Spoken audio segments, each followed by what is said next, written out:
Hello, Gate 19 approach.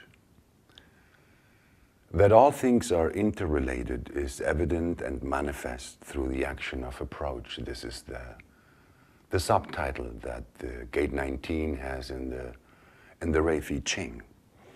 But, for me, gates, they are so organic. I mean, the place where I get the most essential information out of any gate is by looking at it as an expression of the center of which it is a part, in this case, the root center. So, Gate 19 is basically a pressure. It's a deep pressure because it's the deepest pressure that we have. It's the pressure of need. And of course, it is almost like a condemnation because it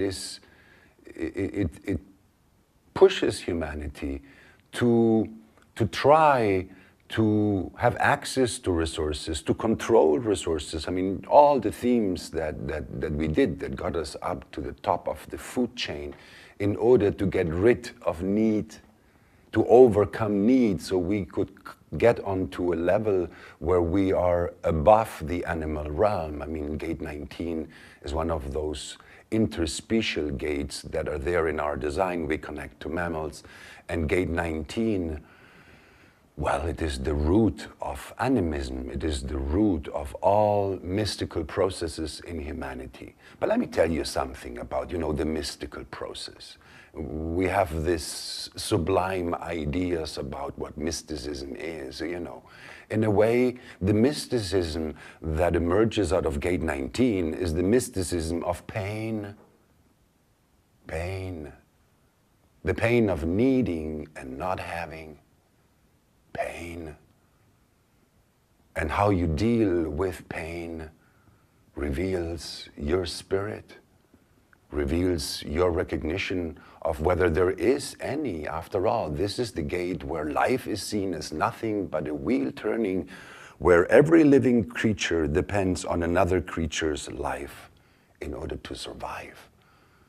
So the pressure is deep, and it is a pressure, it's the only pressure, the only fuel that we have for which the mind is not prepared to deal. So the whole distortion of what it means to be human and the whole strategic approach towards need and trying to be ahead of the curve, that's all part of the past.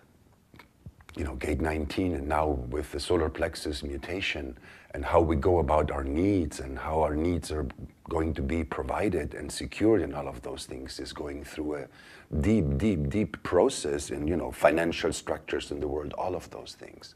But, taking it to a more personal plane, Gate 19 and need, its polarity is Gate 33. And for me, the second place to understand a gate, other than the center that it belongs and the channel and the circuit, it's its polarity. Gate 33, the gate of privacy, the gate of secrets. Now, what is the main secret, that wants to be kept private? You want to keep secret what you need. You don't want everybody to know what you need, because when you need, you're weak. And when you're weak, you're in danger in a world that is exclusively strategic.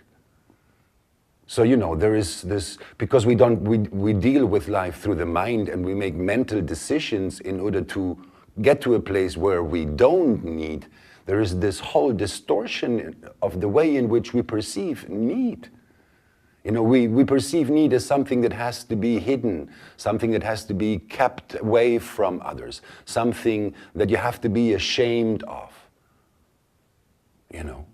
So it is something that has deeply conditioned, the sensitivity of human beings, always with this fear of being rejected if people know what you need. This is a gate of flirting. This is a gate of approaching others. This is the pressure to have to approach others in order to have access to what you need. And what you need is many things. It's not just resources.